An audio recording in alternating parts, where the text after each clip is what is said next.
When Alex Isigonis completed the final prototype of the Morris Minor, he decided upon inspection that it was too high and too narrow.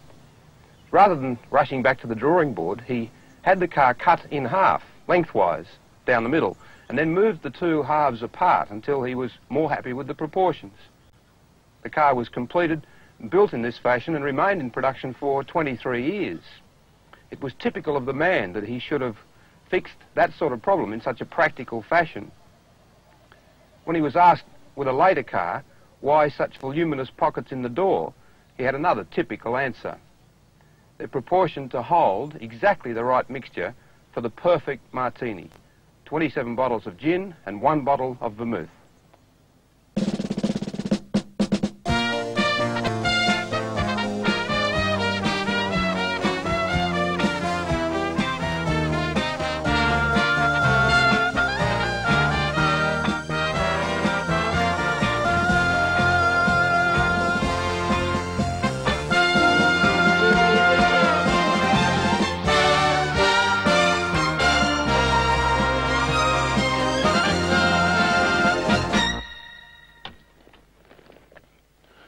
This second Isigonis car was, of course, the Mini, a car destined to revolutionise the motoring marketplace, and a car which, ironically enough, has never been profitable for its manufacturers, and which, incidentally, they have never fully developed. Brilliantly innovative 20 years ago, it's now been surpassed by quite a number of its competitors.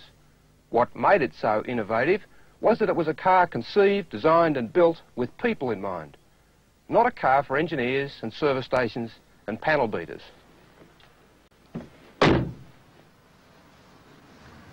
What Isigonis had in mind was the car of the future. A highly economical small car with the mechanicals taking up as little room as possible.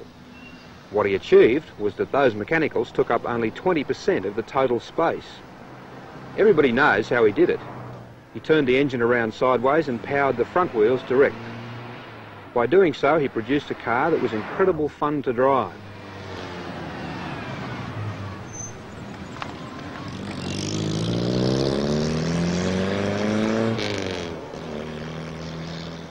It was lively, brisk, easy to operate, and you could take it almost anywhere, and certainly into the tightest possible spaces. It handled brilliantly, and hence of course was immediately adapted for racing by a great many very youthful enthusiasts, who in some cases even borrowed Mum's car to do it. It stood out like a sore thumb in a period of generally uninspiring design. The whole world fell in love with the Mini, and it's not surprising that they did. In an era where cars were nothing if not dull, Isigonis was the only truly inventive designer. The car had character, an ingredient which was totally lacking from almost anything else that was produced in the 1950s. And if you need an example, this is one, the Vauxhall Velox. Cars with 3-speed column shifts and 2-speed automatics, cars that wouldn't pull the skin off a rice pudding, cars that literally shone and bristled with chrome and exterior appointments, wouldn't go, wouldn't stop, and wouldn't handle. Therefore, mechanically, were enough to make one walk away in literal disgust.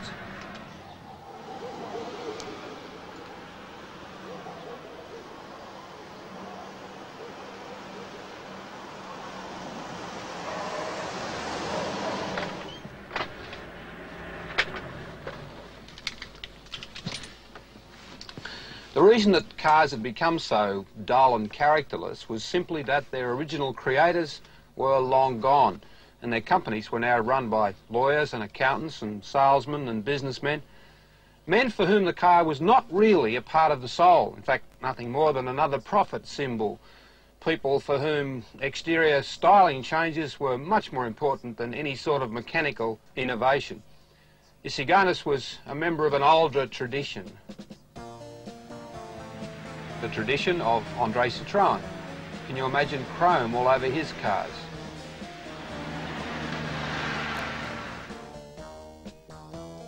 The tradition of Ettore Bugatti. Wings and fins on this. The tradition of W.O. Bentley. Can you imagine a Bentley with a 3-speed column shift?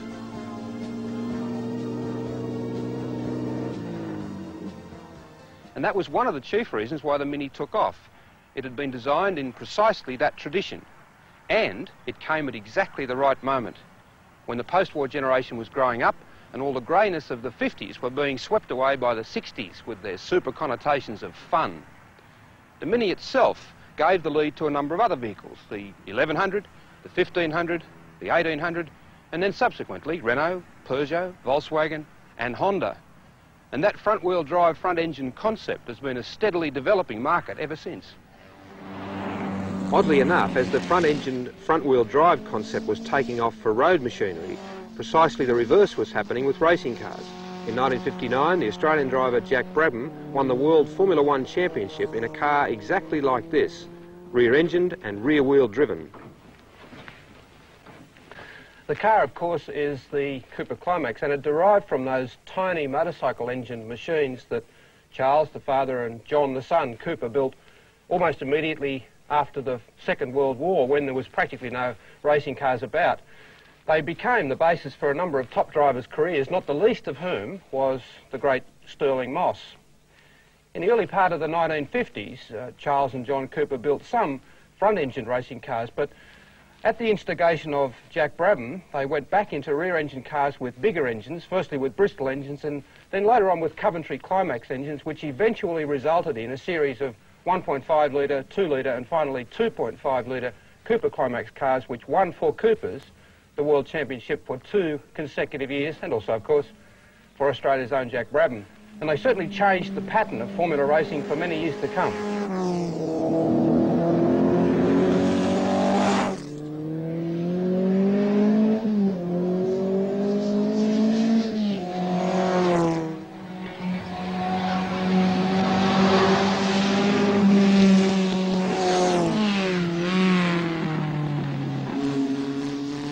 Tiny though it may be, the Cooper spelt the end for what many people believe to be real racing cars. The middle to late 50s Van Walls, Maseratis and Ferraris, like this Super Squallow, which were driven by names like Moss, Fangio, Hawthorn. They were great upright races where you could actually see the driver and watch him physically hurl the car around.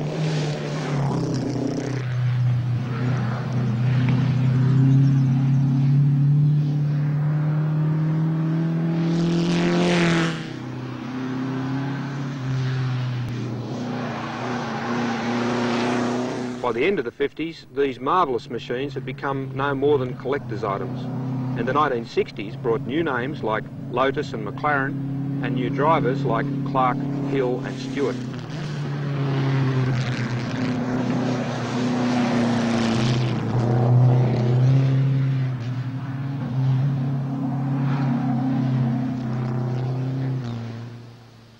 The 60s brought with it something else, the rise of consumerism. And it could be fairly said that this is the car that started it all, General Motors' Chevrolet Corvair, about which Ralph Nader wrote his now world-famous book, Unsafe at Any Speed. We're so accustomed these days to hearing hard-hitting criticism of any consumer product, it's pretty hard to imagine just how courageous Nader was, at least in the early days. He was helped a little too by the fact that General Motors were caught in the act of allegedly invading his privacy, and the subsequent court action was the best publicity he could possibly have had. When he criticised the Corvair, he was criticising the industry generally in a number of departments, but specifically the Corvair because of a rear engine overhanging a pair of badly controlled swinging axles with a fair amount of body panel overhang as well. In fact, he could have begun his criticism with a car which was designed similarly 25 years before.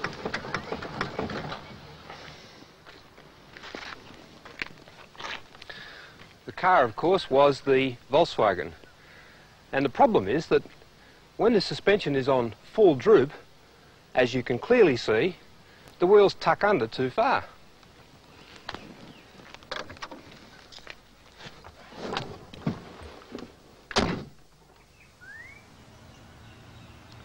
It's not surprising that when GM decided to build the Corvair, they built it along Volkswagen's mechanical lines. The VW was at the time an enormously successful car in America, and the reason was that it had a very inexpensive price tag, and it was very reliable. On the other hand, it and the Corvair shared an evil suspension for which Dr. Porsche should have been ashamed. A swing axle design that made cornering a perilous business. Take a look at this. Lift your foot from the throttle in a corner, and the nose dips and the back wheels droop and move about to the extent that the car becomes inherently unstable. Those people who owned Volkswagens and Corvairs in those very early days will recall numbers of them lying about in gutters all over the world with their feet in the air.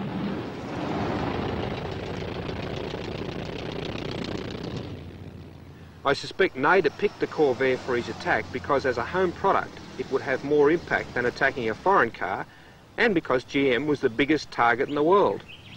Be that as it may, ultimately it was to be the influence of people like him which was to bring some sense to the motor industry. The first applications of consumer pressure was slowly to grow into a powerful force influencing buyers, sellers and manufacturers alike.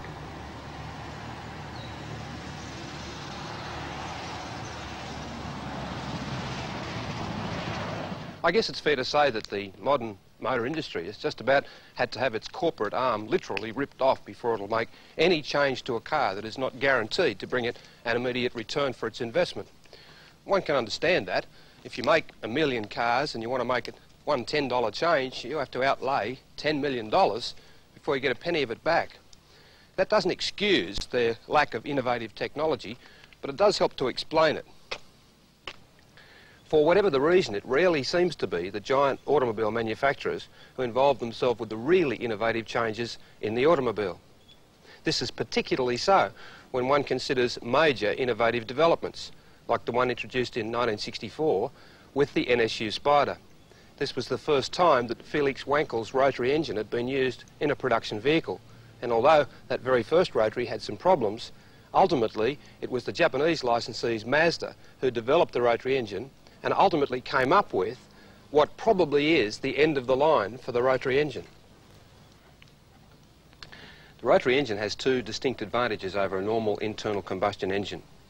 In the first place, there are a lot less moving parts, just two pistons turning inside what are essentially circles, as distinct from a piston engine, which has, for a start, pistons attached to conrods and connected to crankshafts, and then camshafts and valves and tappets and all sorts of things all whizzing about inside it.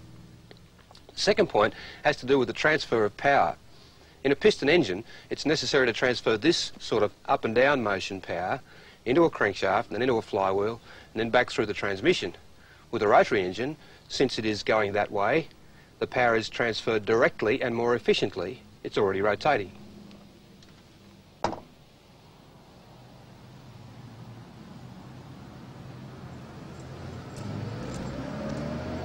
Lots of other people experimented with rotary engines over the years, not the least of whom was General Motors, but most of them ultimately scrapped the plan simply because the rotary engine has one specific, unforgivable disadvantage. In this day and age, any car which uses more than its fair quantity of fuel is just not on.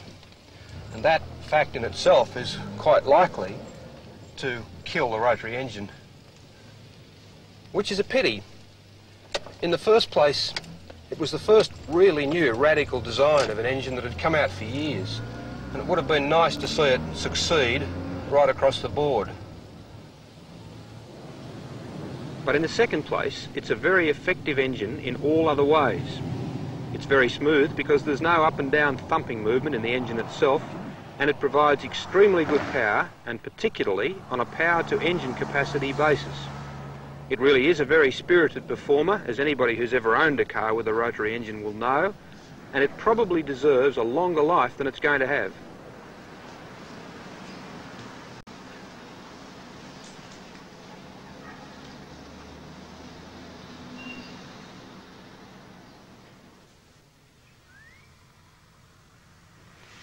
While we're on the subject of fuel, there's another motive force that's been around for donkey's years, but that's never really been taken up for private transport.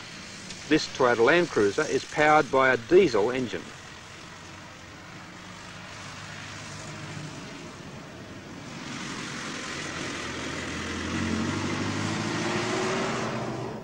It's a bit of a strange beast, the diesel engine. first conceived in 1892 and therefore a very early part of the history of the automobile by Rudolf Diesel, from which it obviously takes its name. It's used almost exclusively for heavy transport, trucks, buses and ships, of course. And although it has had application in motor cars over the years, it's never been terribly successful, simply because it's principally a low-revving engine. It's an internal combustion engine, nevertheless, and it works in much the same way as any other internal combustion engine, with one specific difference, and that is that instead of using a spark, an electric spark, and a spark plug to ignite the air-fuel mixture, the diesel uses compression. As you compress the air-fuel mixture, it increases in temperature, and ultimately, if the compression ratio of the engine is high enough, the increase in temperature will be sufficient for the air-fuel mixture to self-ignite, which is precisely what happens with the diesel.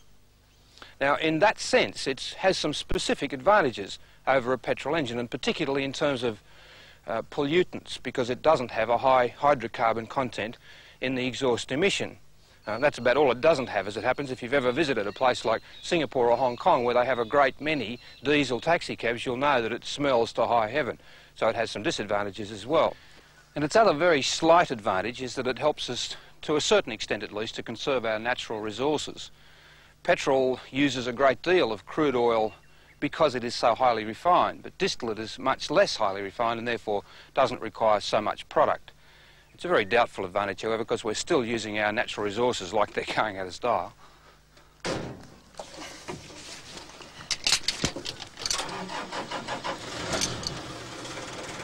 Another feature of the diesel is that it's noisy, as you can obviously hear.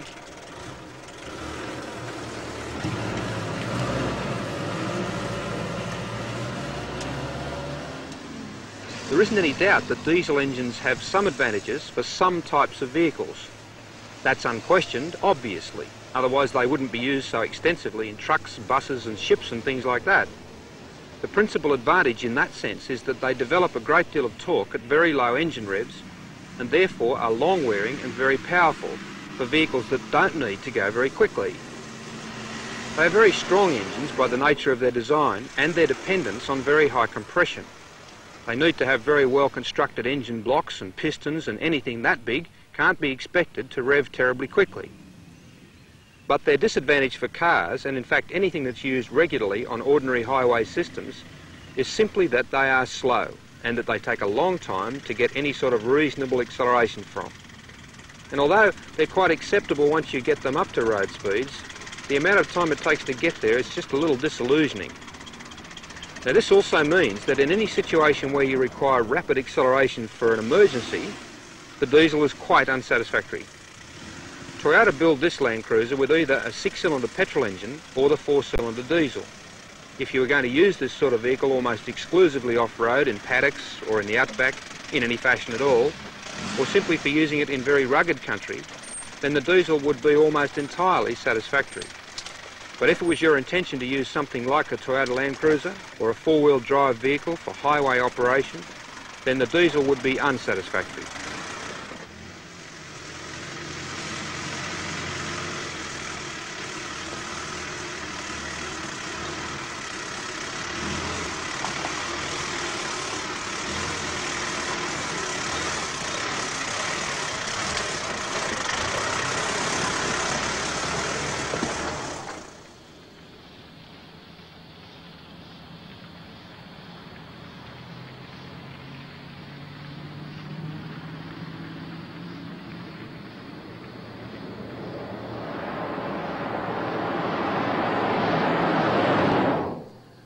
The other company to take an interest in diesel engine cars over the years is Daimler-Benz, with their range of Mercedes diesels, which they've maintained since 1936. Over the years, their diesels have had a reasonable degree of acceptance, particularly with cab operators. Nevertheless, as far as purely private transport is concerned, they've never really gained great acceptance. Certainly on smooth country roads without too many hills, or on autobahns or on expressways, they're quite pleasant to drive.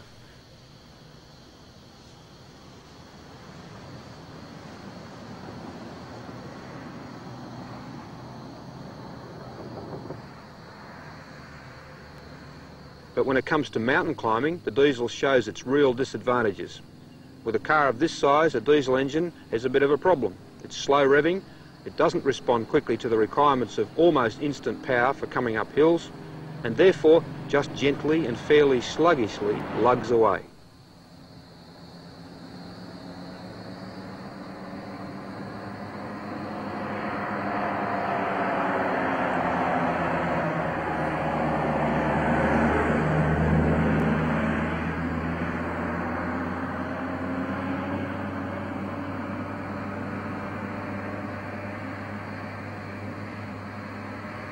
Then when you get into cities, things actually deteriorate. You travel very slowly and you're subjected to the classic diesel vibration and a certain amount of noise that you certainly wouldn't get from a petrol engine car. This in fact tends to explain why it is that even at this stage diesels have not gained the acceptance they might. And even if they had, they still must remain nothing more than an interim measure, because after all they are still using fossil fuels.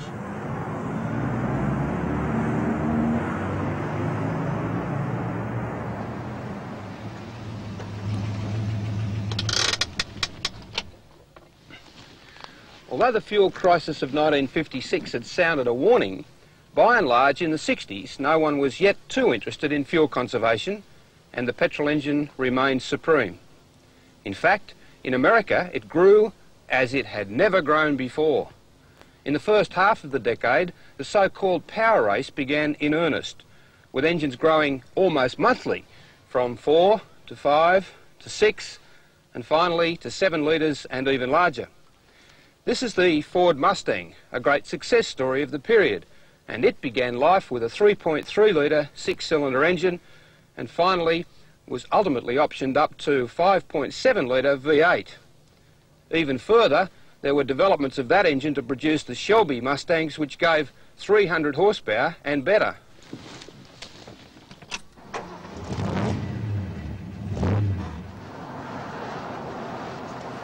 It's hard to describe what it's like to drive the Mustang, because I suppose it's almost true to say that there's no such thing as the Mustang. It became such a cult car that every car bore the individual stamp of its owner. They were all at least in some way different from each other. There were some very ordinary Mustangs, like the original 3.3 litre 6-cylinder, and especially when it was coupled with an automatic transmission. But by the same token, there were some Mustangs which were positively spectacular to drive. This one sort of fits in the middle. It does handle well, it's got plenty of power, and it's really quite a pleasant car to drive. And there's a certain style about it, a personality if you like, that makes it quite clear why it gathered around it so many devoted fans.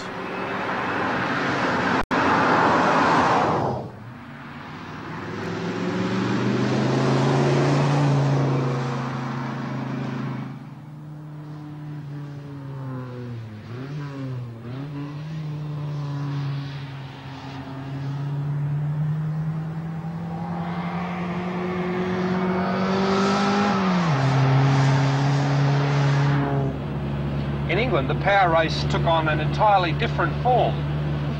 Everyone was interested in the youth market, which was a far cry from the days when even the oldies couldn't afford the most modest of cars. BMC in England took hold of their Mini and bolted a number of goodies onto it and called it the Mini Cooper, and then went racing with enormous success.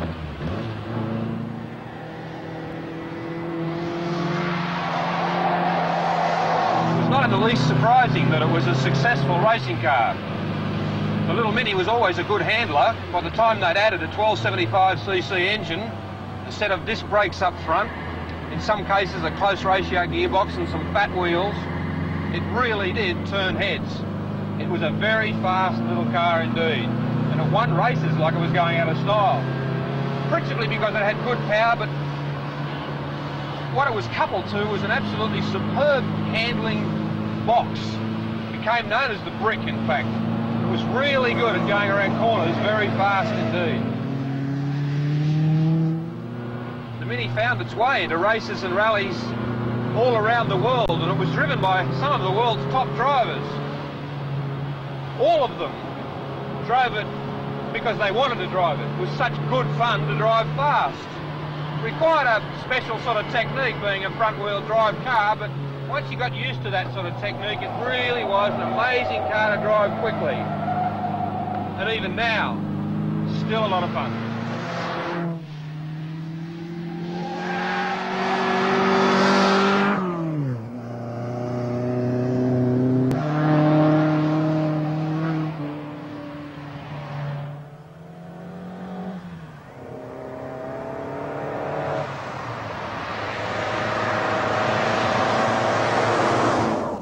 Not to be outdone, Ford took hold of their Cortina and added the Colin Chapman image with a sophisticated and highly developed twin overhead camshaft engine, and they called it, appropriately enough, the Lotus Cortina.